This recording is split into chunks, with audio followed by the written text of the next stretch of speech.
c'était il y a tout juste 2 mois. Je sortais avec des potes et j'avais qu'une envie, c'était de faire voler le drone. Du coup, je l'ai pris sous le bras. Et puis là, il s'est mis à pleuvoir. Du coup, on marchait. Et là, on arrive à un lac et le soleil revient. C'était l'occasion ultime pour le faire voler. Et puis, l'endroit était magnifique. En soi, voler près d'un lac, c'était pas trop un problème pour moi parce que j'avais déjà essayé ça une fois, ça s'était très bien passé. Et puis surtout que les autres attendaient qu'une chose, c'était de voir à quoi ça ressemblait. Du coup, je l'ai sorti, je me suis installé tranquillement. Et là, j'ai démarré mon vol et dès les premières secondes, je me suis dit que c'est pas une bonne idée. L'eau était incroyablement réfléchissante. On confondait le haut avec le bas et je me suis dit non, je peux pas m'arrêter là. J'ai démarré, tout le monde regarde. Je me suis dit on va quand même y aller mollo, donc j'ai fait des petits tours par-ci par-là. Et puis là je tente une figure que je fais toujours, c'est le petit salto. Et à la sortie du salto, j'accélère à fond pour reprendre de la hauteur. Et puis là je me rends compte que le drone réagit bizarrement à la gravité. Et c'est au dernier moment que j'aperçois le reflet du drone dans le lac. Et là je me suis dit, je suis dans la mauvaise direction. Du coup j'enclenche immédiatement le bouton pour stabiliser le drone et je repousse du coup les gaz à fond pour qu'il remonte dans la bonne direction. J'entends un plouf et là l'image se coupe. Waouh, grand moment de solitude.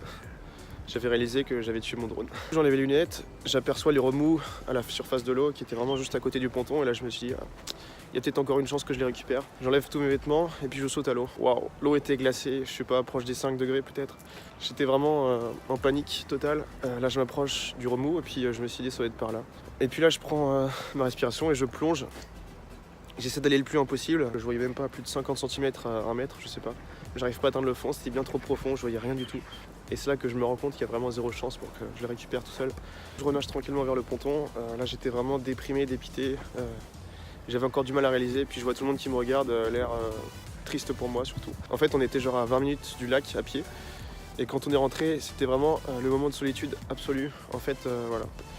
J'étais dans mon état et je réfléchissais qu'à une chose, c'était au passé, comment est-ce que j'aurais pu éviter ça. J'arrive chez moi et j'avais qu'une envie, c'était de m'isoler, du coup je vais au fond de mon lit et surtout que j'avais extrêmement froid. Là je me suis dit bon, ça sert à rien Baptiste, de toute façon c'est trop tard, du coup je vais me prendre mon petit thé.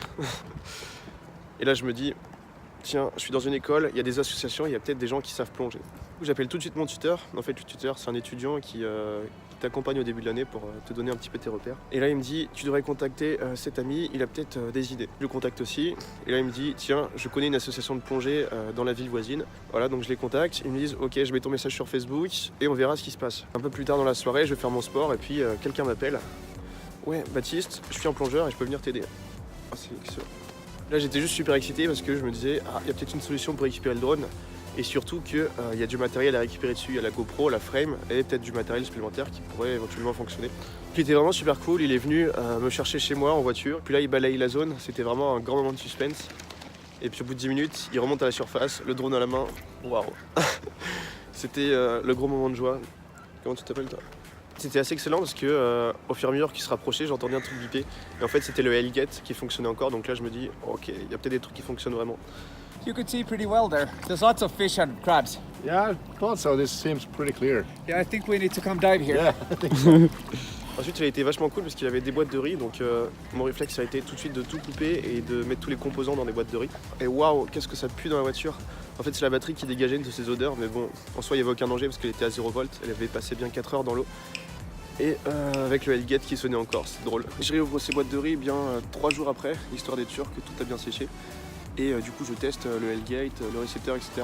avec une calculatrice avec des piles 5 volts. Enfin, ouais, c'était une petite technique sympa. J'avais pu récupérer le récepteur et le Hellgate. Au niveau de l'émetteur vidéo, j'ai vraiment pas envie d'essayer parce qu'il est vraiment dégueulasse.